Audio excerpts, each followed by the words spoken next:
मैं चेतन Kumar Sharma, online class Shri Ram आदर्श विद्यापीठ उच्च माध्यमिक विद्यालय लक्ष्मणगढ़, सभी विद्यार्थियों का हार्दिक स्वागत करते हैं। सभी ऑनलाइन क्लासेस को ध्यान से पढ़ें और अपनी जो स्कूल से दूरी बनी हुई है उसको और नज़दीक करके अपनी पढ़ाई को सुचारू रूप से चलाएं और सोशल डिस्टेंसिंग का पालन करें। अपने अभी तक पढ़ा था स्वर और व्यंजन, स्वर और व्यंजन पढ़े थे अपन। तो अपनी संस्कृत वर्णमाला है, उस वर्णमाला में 46 वर्ण होते हैं। कितने वर्ण होते हैं? 46 वर्ण। 46 कैसे होते हैं? 13 तो स्वर होते हैं और 33 व्यंजन होते हैं। अपनी जो संस्कृत वर्णमाला है उसमें 46 वर्ण होते हैं, जबकि पाणिनि के अनुसार, पाणिनि जो कि संस्कृत के महान व्याकरण आचार्य हैं, पाणिनि के अनुसार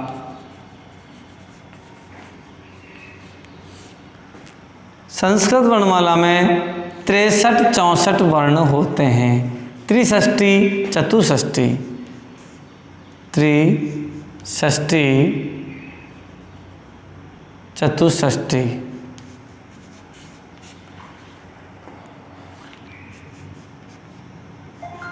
चतुष्षष्टि, त्रिषष्टि चतुष्षष्टि वर्ण होते हैं।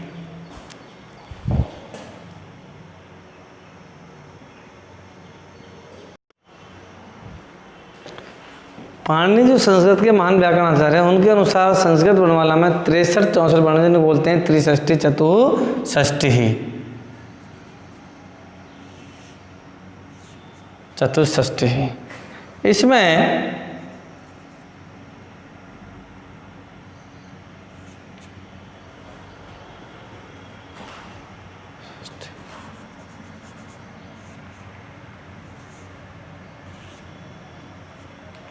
चतुष्षष्टि है।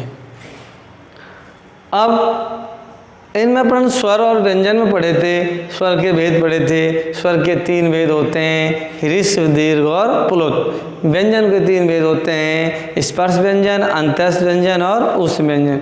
इसी प्रकार व्यंजनों में कुछ जिनको मिश्रित या संयुक्त व्यंजन भी बोलते हैं, जैसे अपना क्षत्रिय ज्ञान है, त्रिशूल है, और अपनी जो है ये जय ज्ञानी है। ये संयुक्त अथवा मिश्रित व्यंजन बनते हैं, क्योंकि ये दो मूल व्यंजनों के मेल से बनते हैं, इसलिए संयुक्त या मिश्रित कहलाते हैं। ये के और से मिलकर बनता है। ये अपना त्रिशूल तय और रे से मिलकर बनता है, और ये अपने ज्ञानी जय और अंजय से मिलकर बनती है। तब जाकर के अपना ये 3 संयुक्त व्यंजन कहलाते हैं। अब स्वर और व्यंजन, जब अपन वर्ण भेद पढ़ रहे थे, उसमें स्वर और व्यंजन के एक तीसरा भेद होता है आयोग वहा। आयोग वहा, आयोग वहा होते क्या हैं कि जिन वर्णों की गिनती न स्वर में होती है न ही व्यंजनों में होती है, वो वर्ण आयोग वहा कहलाते हैं। जैसे अनुस्वार है, अनुनासिक है, जिह्वामूलीय हैं, उपदमानीय हैं। ये वर्ण अपने आयोग वहा वर्ण कहलाते हैं। तो अपने आयोग वहा वर्ण हैं, वो कौन कौन से हैं वो अपन अभी देखते हैं।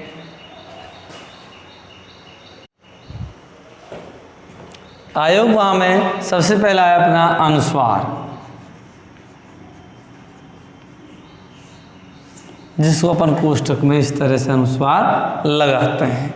कहाँ लगता है ये लगता है अपना स्वर के ऊपर लगता है हमेशा। कहाँ लगता है? स्वर वर्ण के ऊपर लगता है। स्वर वर्ण के ऊपर लगता है। और स्वर के बाद यदि न आ जाए, क्या आ जाए, ये न अथवा मैं आ जाए तो वो उसके ऊपर क्या हो जाता है, इसका अनुस्वार हो जाता है। क्या हो जाता है, अनुस्वार। जैसे यशान प्लस शी, इसका अपन बनाएंगे अनुस्वार करके, तो यसान इस ने के पहले क्या है, अनुस्वार। तो हमेशा अनुस्वार कहाँ होता है, स्वर्ण वर्ण के बाद में यदि ने और मैं आ जाए तो उसका अनुस्वार हो जाता है। ये हो जाएगा यसान सी, ये अपना अनुस्वार है। उसके बाद है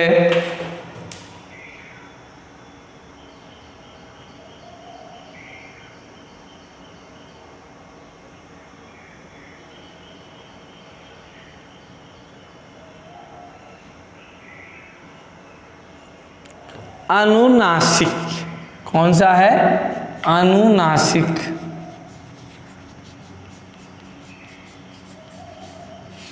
अनुनासिक, ये अनुनासिक वर्ण है नम,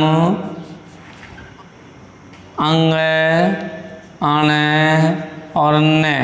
ये 5 वर्ण है। कितने वर्ण है ये, 5 वर्ण, अर्थात 5 अणुखालियाँ हैं। इनके जो है इनको अनुनासिक बोलते हैं, जिसको अपन लगा देते हैं चंद्र बिंदु।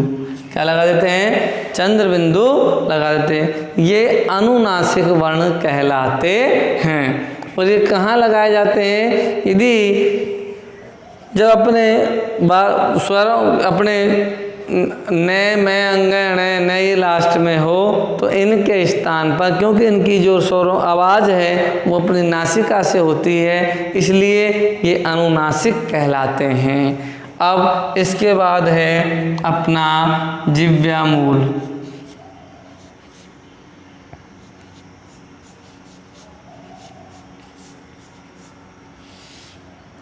जिह्वामूल है, जिह्वामूल यह, अर्थात ये अर्ध से विसर्ग हैं कि हमेशा क और ख, क और ख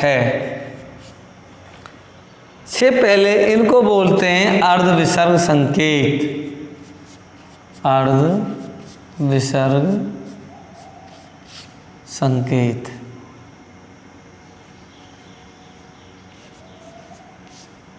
अर्ध विसर्ग संकेत, ये क और फ से पहले अर्ध विसर्ग संकेत होते हैं, इसलिए इनको जिह्वामूलीय बोलते हैं। और एक है अपना उपध्मानीय।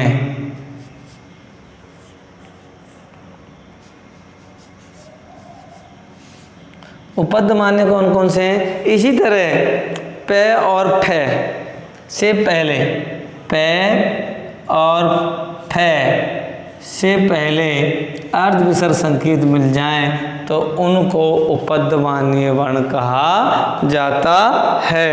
ये इनमें अर्ध विसर्ग इसलिए होता है कि आधे विसर्ग के शीर्ष में आवाज़ होती है, इसलिए अर्ध विसर्ग संकेत कहलाते हैं। और अपना अगला है स्वर। ये स्वर अपन लिखते हैं ना, विसर्ग बोलते हैं इसको, कि विसर्ग कहाँ लगाया जाता है, विसर्ग कहाँ लगाया जाता है। विसर्ग हमेशा स्वरों के बाद में लगाया जाता है। कहाँ लगाया जाता है, ये चिन्ह होता है, ये हमेशा स्वर के बाद में लगाया जाता है। स्वरों के बाद में विसर्ग को लगाया जाता है। अब अपन ने जो स्वर और व्यंजन के अपनी वर्ण जो टॉपिक था उसका डायग्राम बनाते हैं। एक सीधा सा तरीका है डायग्राम बनाने के लिए। ये वर्ण है, वर्ण के 2 भेद होते हैं, इस तरह से डायग्राम बनाएंगे। स्वर जिनको अच कहा जाता है, और ये व्यंजन जिनको हल कहा जाता है, हल वर्ण। और तीसरा जो भेद है वो है अपना आयोगवाह।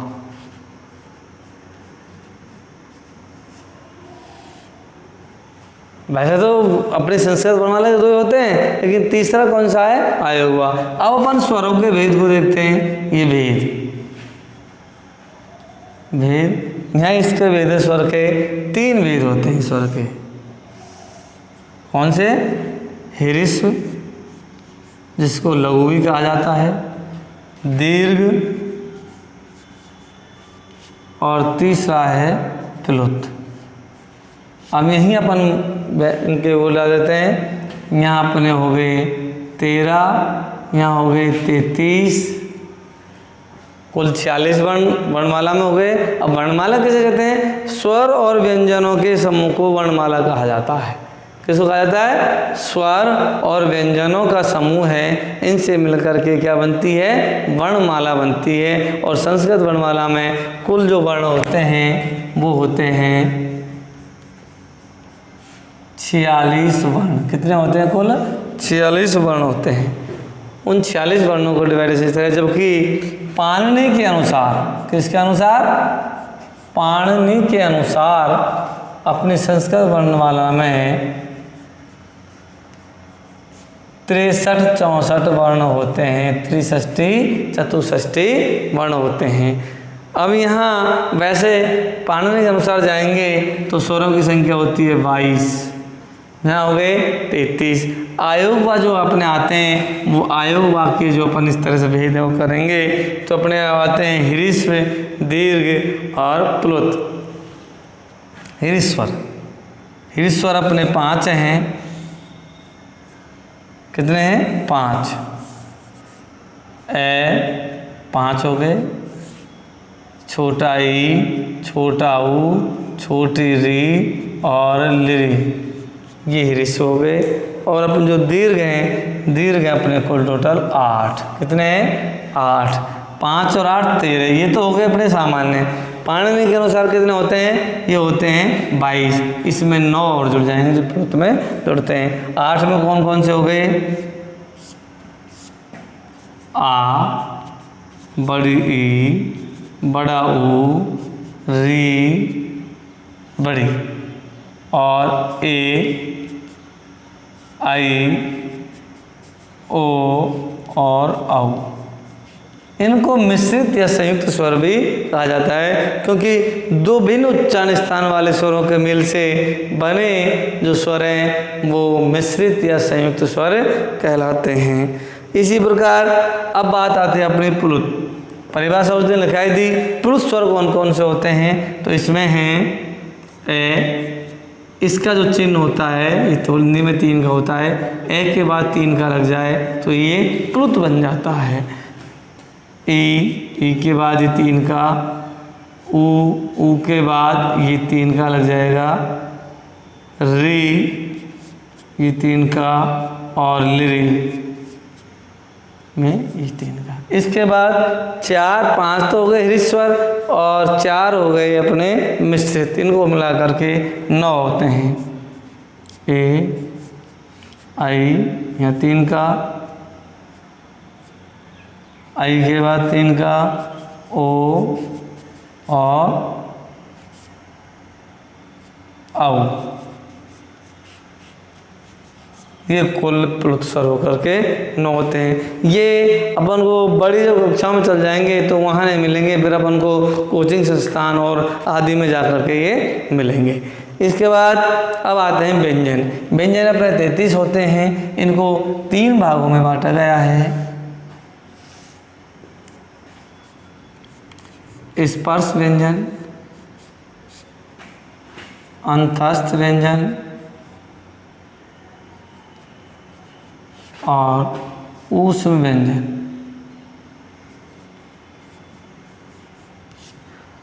स्पर्श व्यंजन ये 5 होते हैं, ये 4 होते हैं और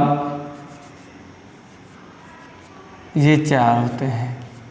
तो स्पर्श व्यंजन 5 वर्ग होते हैं, 25 वर्ण होते हैं, 4 अंतस्थ होते हैं, 4 ऊष्म व्यंजन होते हैं। इनको अपन पूर्व में पढ़ चुके हैं, तो अपन डायग्राम से समझा रहे हैं। 33 वर्ण किस प्रकार होते हैं। स्पर्श व्यंजन का अपन ने सूत्र बताया था, का, आदि और में अवसान।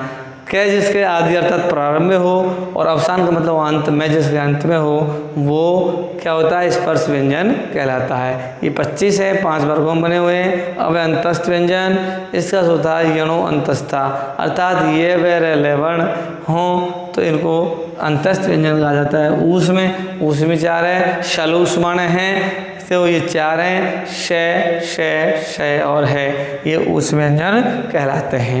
ये अपना डायग्राम व्यंजनों का है। और इसके बाद आते हैं अपने जो अपन ने आज पढ़े थे आयुर्वाह में कौन कौन से होते हैं वो सुन लीजिए। इसमें अनुस्वार, अनुनासिक,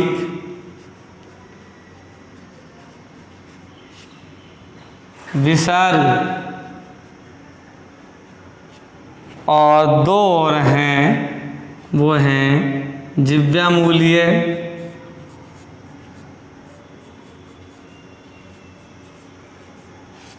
और उपद्मानीय।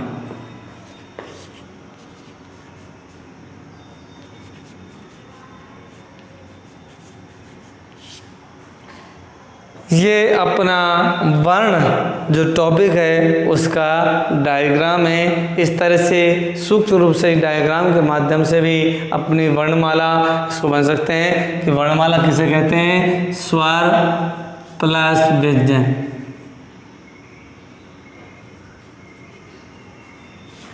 समूह होता है व्यंजन के समूह